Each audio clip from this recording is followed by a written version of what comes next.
Good afternoon, everyone. This is the Group 5, and we are going to report about reform and propaganda in the Philippines. I am Grace Claire Patac, and my group mates are James Bryan Barretto and Shem Jayma. Just sit back, relax, and enjoy. These are the main proponents. The three fathers, Gomez, Burgos, and Zamora, are also known as the Gomborza. Mariano Ponce, Antonio Luna, Graciano Lopez Haina, Jose Rizal, and Marcelo H. del Pilar.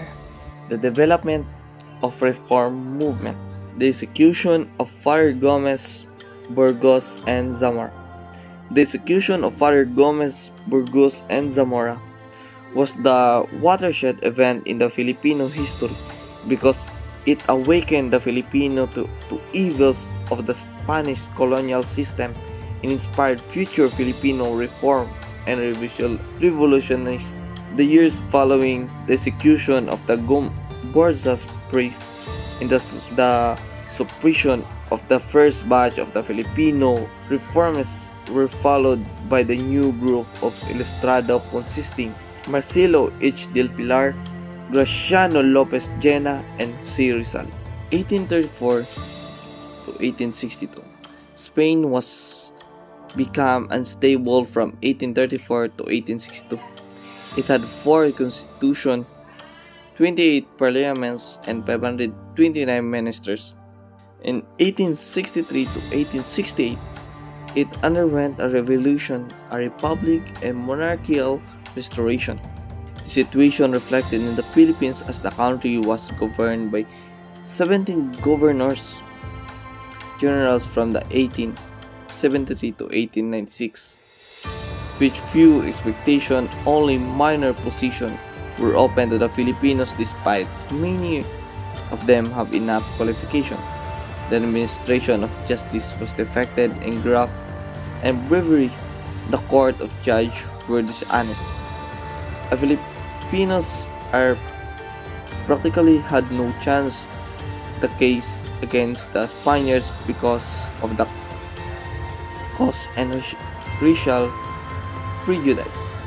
There was also strong influence of the friars who dominated colonial society. Friars had the power to remove or install officials, and friar orders allowed expensive estates. Many of the estates are obtained by land grabbing. The helplessness of the many Filipinos to seek redress in the colonial system forced many of them to remove the mountain to become remontados. The abuse of local officials were private merchants and middlemen who cheated simple rural folk. The propaganda movement. As the abuse of the colonizers remained unabated, Filipino reformers demanded reforms from the Spaniards. At this time, they were not demanding independence or separation from Spain but reforms. Marcelo H. del Pilar, lawyer and mason. In 1888, he led the nurses realized for the reforms with his supporters crying "Viva la Reina! Viva el Ejército! Fiora los Ferdiles! Long live the Queen! Long live the Army! Out with the fierce!" Kiagat Kayo is the response to the Kiagat Kayo by Jose Rodriguez, who attacked Rizal novel Nole Me Tangere.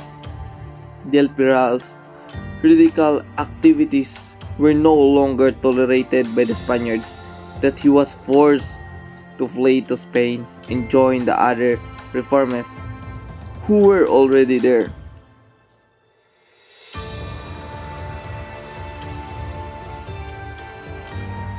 Graciano Lopez Jena. In his campaign, he citerated the fears and officials who he, who he considered abusive and corrupt. In his work entitled Fray Butod, he pillarized the immortality and abuse of power by the fears that they ordered him arrested. Lopez Llana left in Spain in 1880, where he enrolled medical course at the University of Valencia.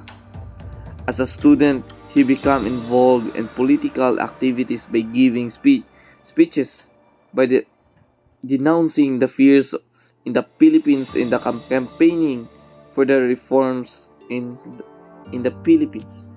The reformist was joined by other Filipinos who came to Spain to study. Among them was Jose Rizal, who arrested in 1882.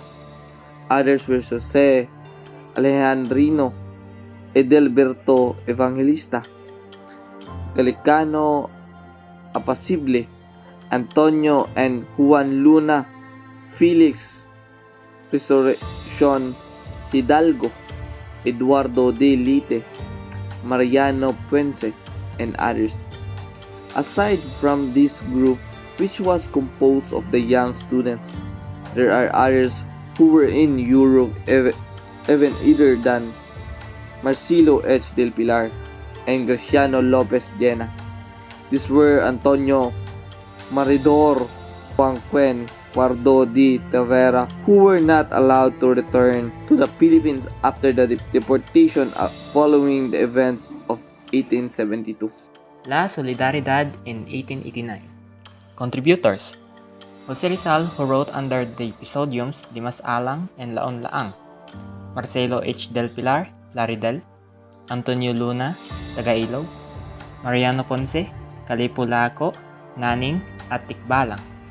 Other reformists were Jose Maria Panganiban, Isabelo de los Reyes, Pedro Serrano Lactao, Jose Alejandrino Lactao, and others. The main demands of the reformists were the following: equality of the Filipino before the law, assimilation of the Philippines as a regular province of Spain, restoration of the Philippine representation in the Cortes, Philippinization of the Philippine churches, and the granting of individuals such as freedom of speech, of the press, of the association, and redress grievances.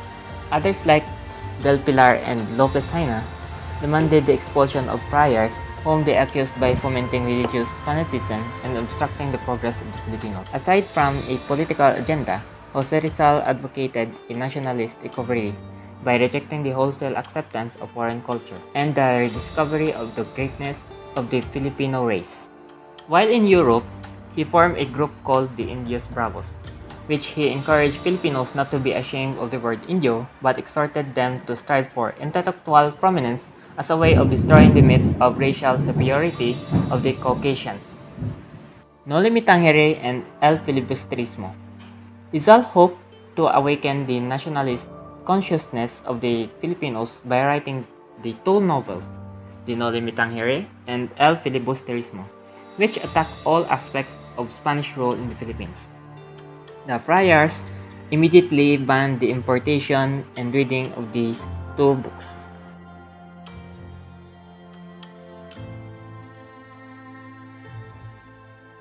The reform movement was supported by foreigners like Dr. Miguel Moraita, the former Spanish minister and professor, and the Austrian ethnologist Ferdinand Blumentritt. On December 31, 1888, an organization called La Solidaridad was born. It was headed by Galicano Aplicable and Graciano Lopez Haina. Other reformists, headed by Miguel Moraita, formed the Association Hispano-Filipino in Madrid on January 12, 1889. The role of Freemasonry. Many of the Filipino reformists joined the Freemasonry as a way of seeking help among Spanish liberals who happened to be Mason themselves. Among the leading Masons was Marcelo H. del Pilar, who was the most senior. There were already Masons in the Philippines as early as 1856. In Spain, Lopez Jaina founded lodge called Revolucion, which was recognized by the Spanish Lodge Grand Oriental Español in 1889. Del Pilar, his part, organized the Solidaridad, which included Rizal, Serrano Lactao, Galicano Aplicable, and Baldomero Rojas as a member. In 1891, Serrano Lactao, on orders from Del Pilar, went to the Philippines and founded the Lodge Nilad on January 6, 1892. The Filipino Masons advocated the dignified and prosperous country with good governance. More Masonic lodges established by 1893.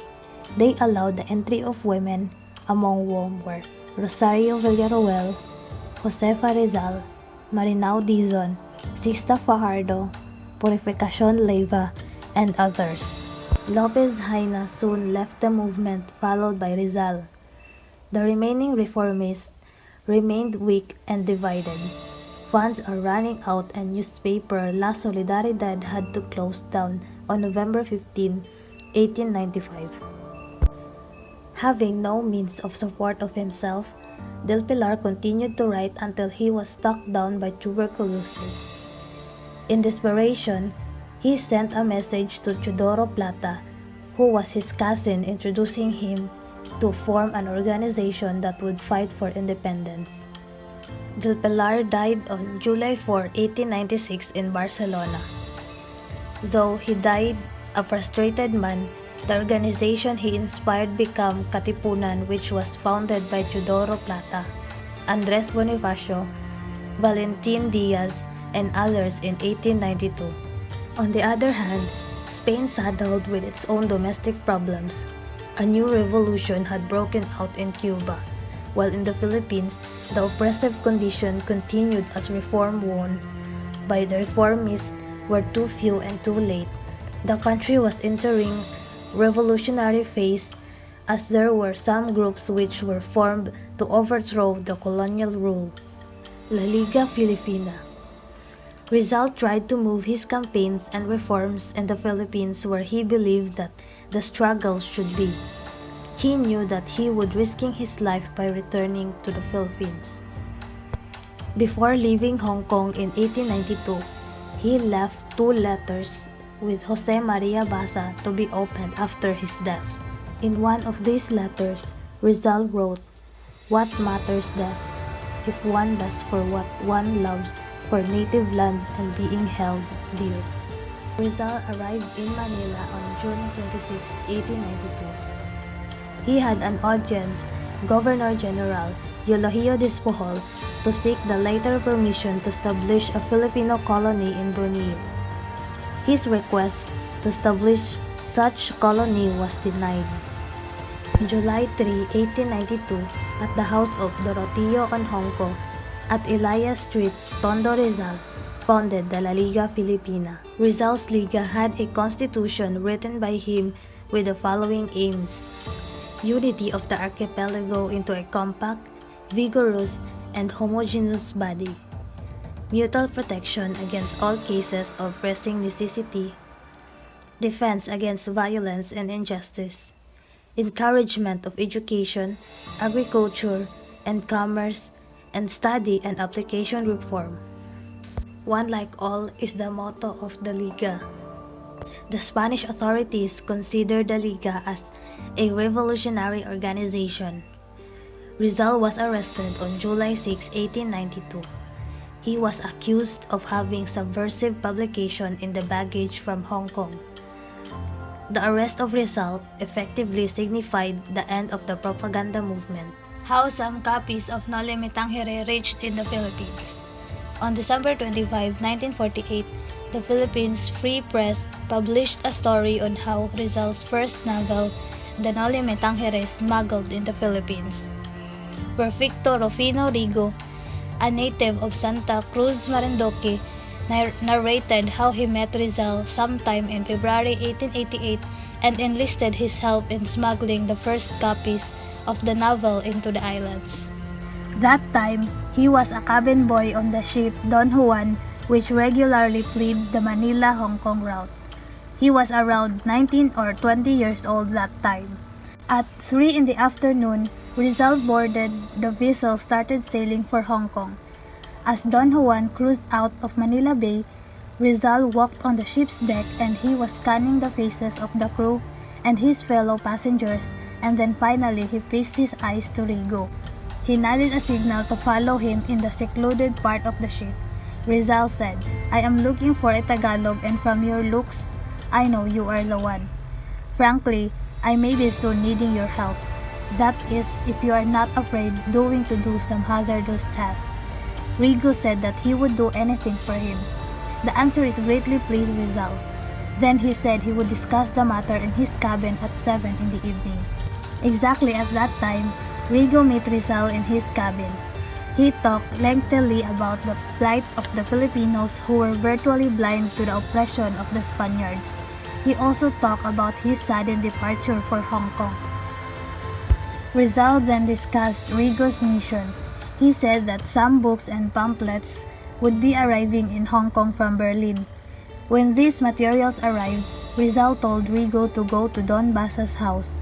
Rigo was to take the books to his ship and distribute them in Manila. Rizal instructed Rigo upon arriving in Manila, he would hire a carretela and load books under the vehicle's seat. After traveling some distance, he would leave the carretela on the pretext he left something on the ship. Now do not go back to the carretela for the books. When the cochero is weary waiting for your return, he will most likely open Rigo's baggage and find out that it contained books written by Rizal. He would perhaps take to reading them, and his friends will hear of them and ask some copies, and as if by accident distribution is on. The Don Juan is docked in Hong Kong after 4 days, and Rizal introduced him to Dr. Don Jose Basa. Before parting with Rizal, he shook his hand and said, "You probably do not realize what a great service you will be doing for our country and people." After 4 months, the books arrived in 4 sacks. He took the sacks and hid them under his bunk beneath his soiled shirts. Upon arriving in Manila, Rigo walked to Binondo and hired a carretela. He loaded 1 sack and placed it under the seat. He then instructed the cochero to take him to Calle Calamba. Along the way, he told the cochero that he left something on the ship and told him to wait for him. He did the same with the 2nd and 3rd sacks, with the carretela from Santa Ana and Sampaloc districts. The contents of the 4th sack were distributed to Filipino students and mestizo friars.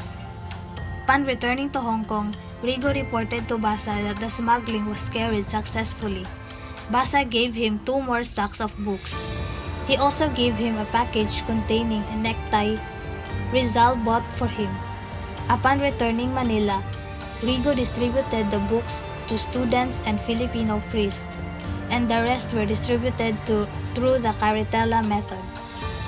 Sometime later, Rigo summoned by the captain of Don Juan, who introduced him to a man who shook his hand. The captain gave Rigo a day off, and the man took him to Calle Gertrude's, where he treated a sumptuous dinner. The man turned out to be Pasiano Rizal. Jose told him that he was the one responsible for the infiltration of the Noli Me Tangere in the Philippines. So that is how some copies of Noli Me Tangere reached in the Philippines.